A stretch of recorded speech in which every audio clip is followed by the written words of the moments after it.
Good morning slash afternoon slash evening, everyone.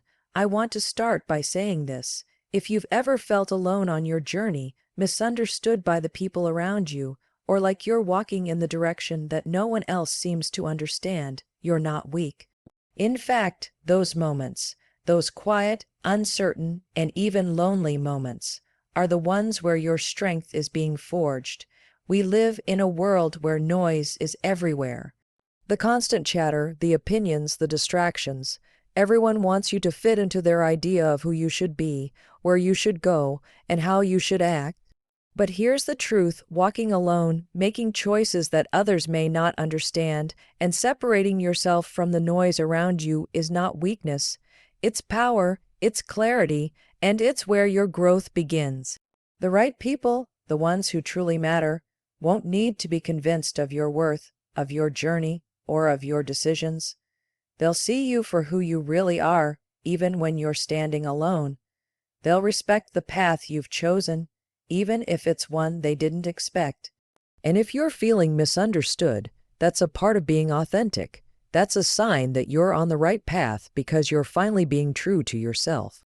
So today, I want to talk about how to embrace that space, the quiet, the solitude, the silence, because in those moments, clarity doesn't just appear, it becomes a part of who you are, and it's in that clarity where real power lives.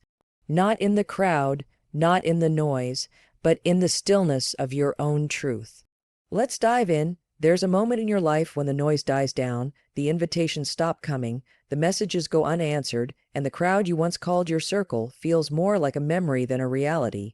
It's in that silence, when the room echoes with your own thoughts and the world seems to be moving without you, that you might start to question your direction. That question can feel heavy, it can feel like doubt, it can even feel like failure, but let's be crystal clear. Your solitude is not a sign that you're broken, it's a sign that you're becoming. Walking alone isn't a weakness. It's a decision, it's an act of bravery, because it's easier to go with the crowd, to shrink yourself down to fit in with people who stopped seeing your value, or who only ever saw the version of you that served their comfort. But walking alone says, I'm not here to be comfortable. I'm here to be real, and that scares people. Sometimes it even scares you, because being real, being fully yourself, means letting go of a lot of what you thought you needed. Approval, validation, applause. You begin to realize those things are addictive. The more you get them, the more you start to shape yourself around them, until one day you don't recognize who you're pretending to be just to keep people close. That's when the walk begins. It starts quietly, a boundary here, a no there, a moment of honesty where there used to be silence. You say what you mean, you stop laughing at jokes that don't feel good, you leave conversations that drain you, and suddenly the world gets quieter. People pull back, they question you, they say you've changed, and they're right, you have, because growing means shedding. It means not everyone gets to come with you. It means choosing discomfort over betrayal. Betrayal of your values, your dreams, your voice. There is a unique kind of strength in holding your ground when it would be so much easier to fold.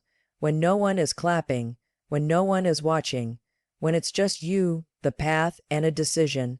That's not loneliness, that's clarity.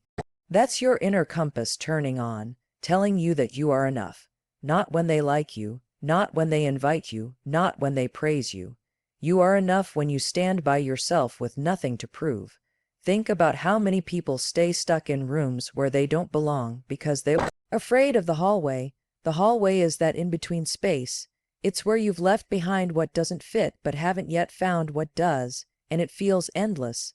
But the hallway is where you learn who you are without the noise. It's where you discover what you actually care about, what you believe in, and what you're no longer willing to tolerate. You don't need a cheer squad to validate that journey. You need courage.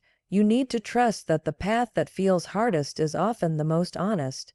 You need to remember that solitude sharpens your voice. It teaches you to hear your intuition without the interference of everyone else's expectations. When you walk alone, you don't just find peace, you find power, the kind that doesn't crumble when people leave, the kind that doesn't beg to be chosen, the kind that knows the difference between being liked and being respected. Walking alone trains your self-respect like nothing else. It forces you to stop outsourcing your worth. You realize that approval isn't the goal, alignment is. Being in alignment with your purpose, your values, and your truth. That's the goal. And sometimes, to find that alignment, you have to be willing to walk away from everything that feels familiar but false. So the next time you find yourself alone, don't panic.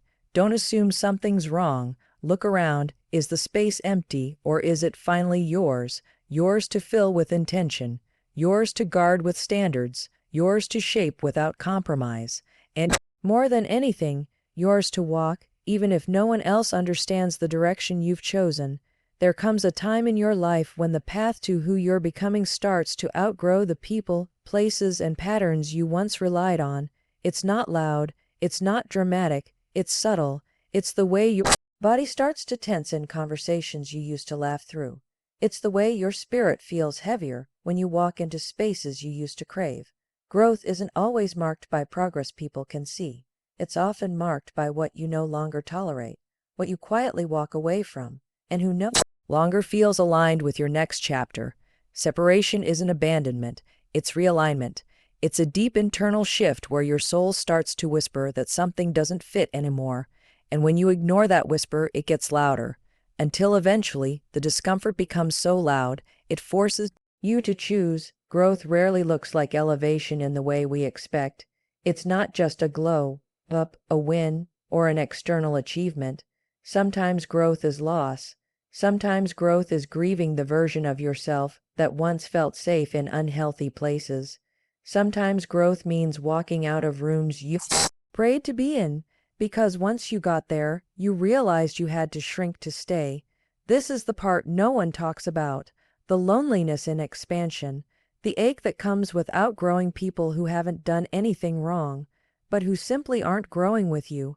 It doesn't mean you're better than them. It means your internal compass is pointing somewhere new, and you've stopped pretending you don't hear it. You stop forcing connections. You stop chasing closure. You stop proving your worth, because you finally understand that real growth doesn't ask you to shrink in order to be accepted. You start to realize that some relationships were built on the version of you that was easy to manage, the agreeable you, the silent you, the one who didn't question, didn't challenge, didn't dream too loudly. And now that you've grown, now that your boundaries are stronger, your standards are clearer, your energy more guarded, some of those same people start to distance themselves. Let them. That's not rejection, that's revelation. Growth will always reveal who is attached to your comfort and who can hold space for your transformation. There is a price to becoming, and the price is not always visible. Sometimes it's paid in solitude, in late nights questioning your direction, in long days where you feel like you're starting from scratch, in those quiet moments where it seems like no one understands you anymore. But here's the thing, you're not supposed to be understood by everyone, especially not by the people who were never meant to meet the version of you that's emerging. Your transformation is not up for consensus. It's not a group project. It's personal, it's sacred, and yes, sometimes it's lonely. Separation doesn't mean there's something wrong with them. With you, it simply means the match no longer fits, like shoes that once felt perfect but now give you blisters. You can try to keep wearing them, but every step will hurt.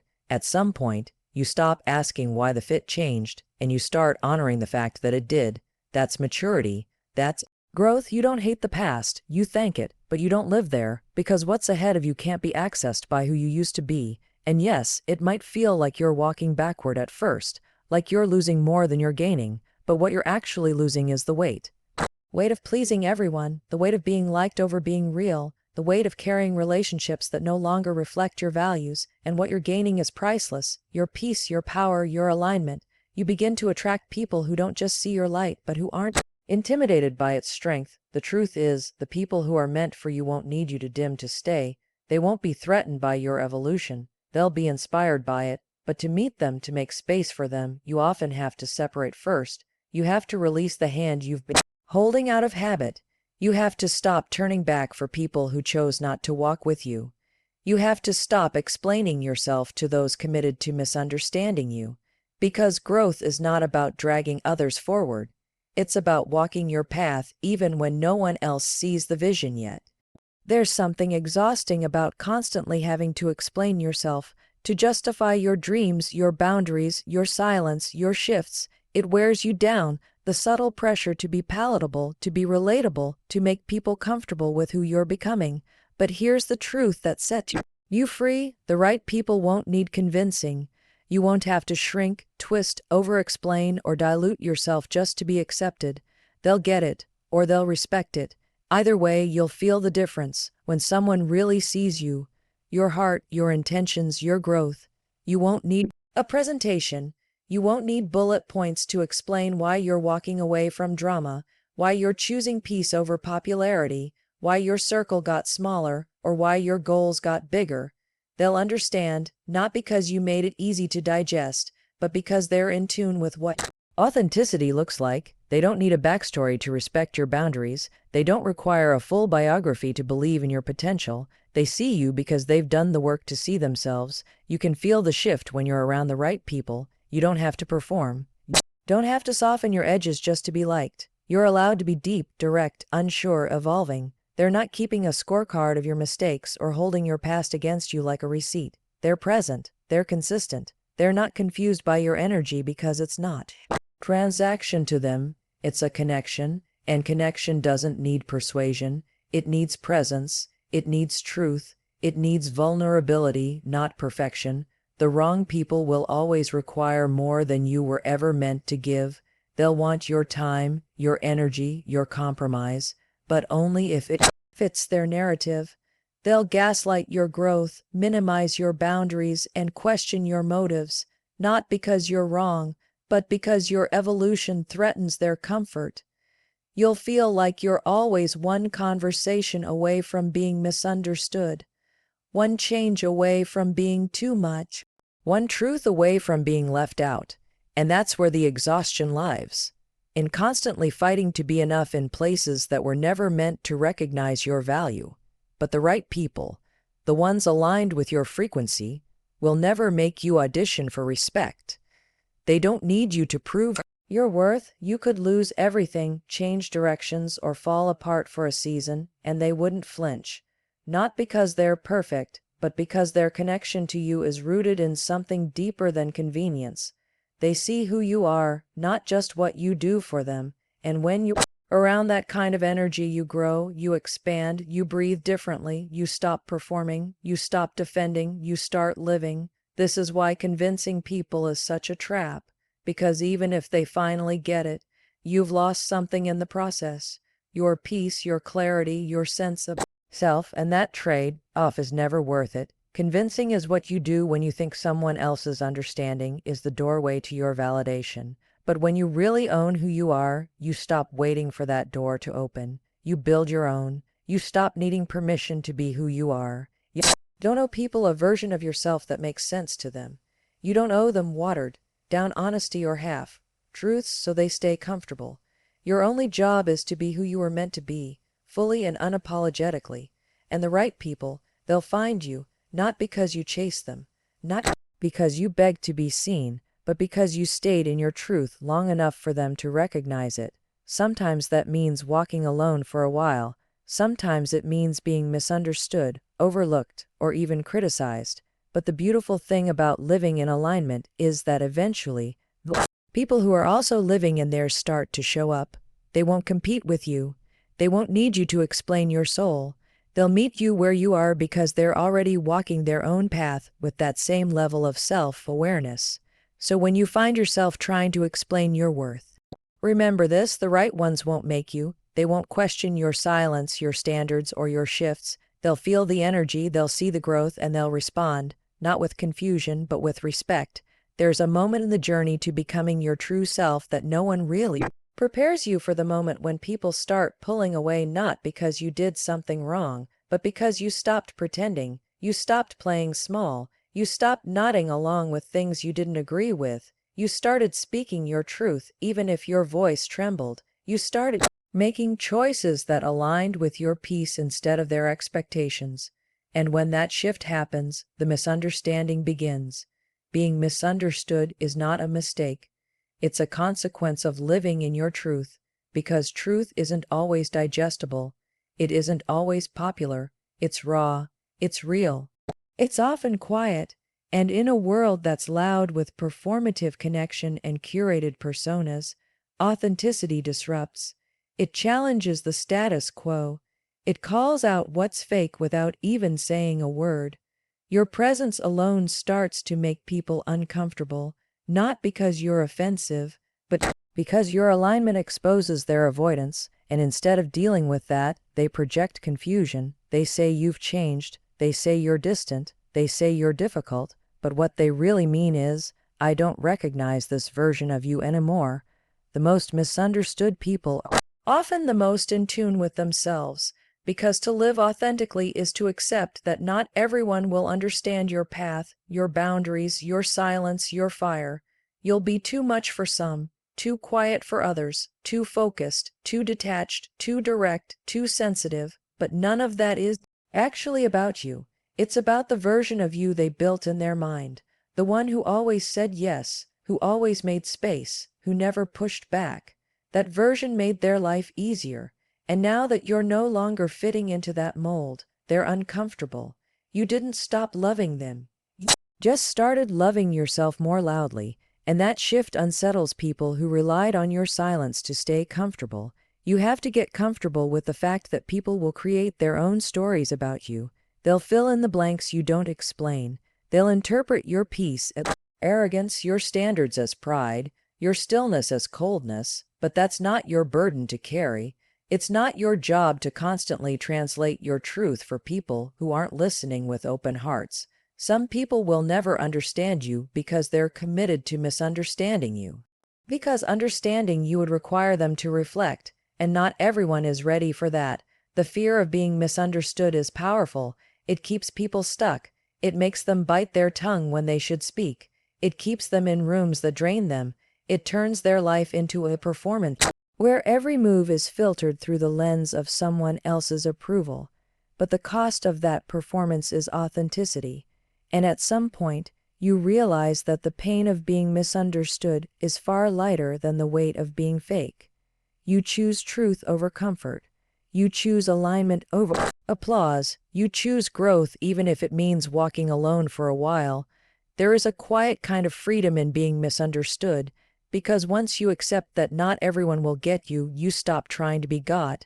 You start living for the voice inside of you that knows the path, even when it's hard to explain. You begin to trust your own understanding more than the opinions of people who only knew a fraction of your story. You begin to realize that clarity doesn't come from everyone agreeing with you. It comes from you agreeing with yourself. You no longer need to be liked to feel at peace. You just need to be real. The irony is, the more authentic you become, the more magnetic you are, not to everyone, but to the right ones, the ones who don't need you to explain your soul, the ones who feel your truth without needing a blueprint, the ones who are doing the same work and walking their own path even if it looks different. Being misunderstood becomes less of a burden and more of a filter. It shows you who is really in tune with your spirit and who is only there for the performance. So if you're in that season where you're being misread, misjudged, or mislabeled, breathe. It's not proof that you're doing it wrong. It's often the clearest sign that you're finally doing it right. There's a reason the most powerful shifts in your life rarely happen when you're surrounded by people.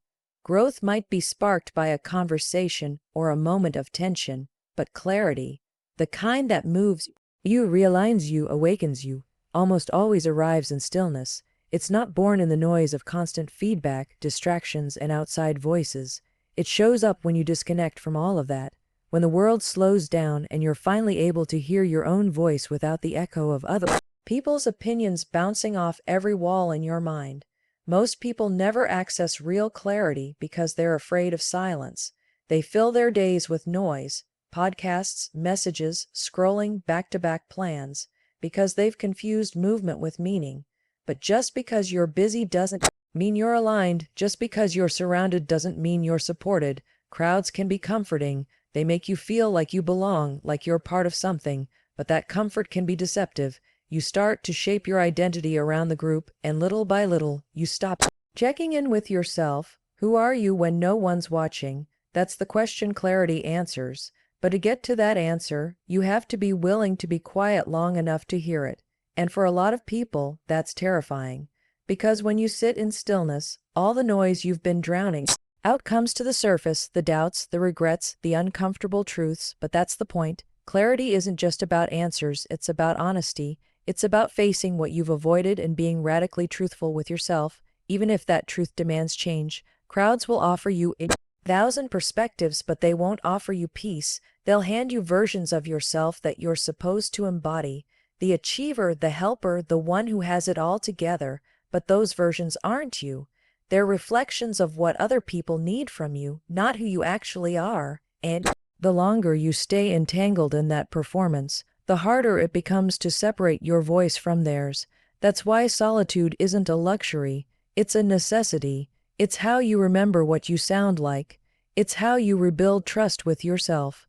You've been taught to seek advice, to get feedback, to ask others what they think, and sure, there's wisdom in learning from others, but there's a tipping point, a moment when feedback becomes dependence, when every decision is filtered through someone else's lens, and the danger in that is real, because no one lives your life but you. No one feels your gut instincts the way you do. No one carries your purpose. So why are you outsourcing your clarity to people who aren't walking your path? The deepest knowing doesn't scream. It whispers. It doesn't argue. It waits. It's that quiet pull in your chest when something feels off. It's the wave of peace that follows a decision you didn't overthink but just knew. It's the energy that says, this is yours, even when the crowd disagrees. But to access that knowing, you have to be willing to step away from the noise. That might mean saying no to plans, logging off, creating space, not explaining. It might mean disappointing people who are used to your constant availability. But your peace is not a sacrifice, it's a boundary, and it's in that protected space where clarity lives. It's easy to believe that the more connected you are, the more insight you'll have.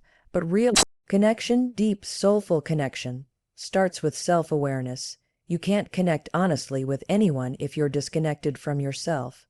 And self-awareness requires quiet. It requires stillness. It requires you to pause, not push, to reflect, not react, to listen, not explain. That's how you uncover what's true, not just what's popular. When you stop fearing the quiet, you start understanding its power. You realize that every time you turn down the volume of the world, you turn up the volume of your intuition. And that voice, it doesn't ask for validation.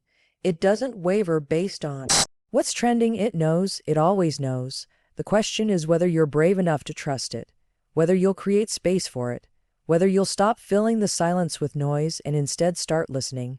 That's where the clarity is, not in the crowd, not in the applause, but in quiet.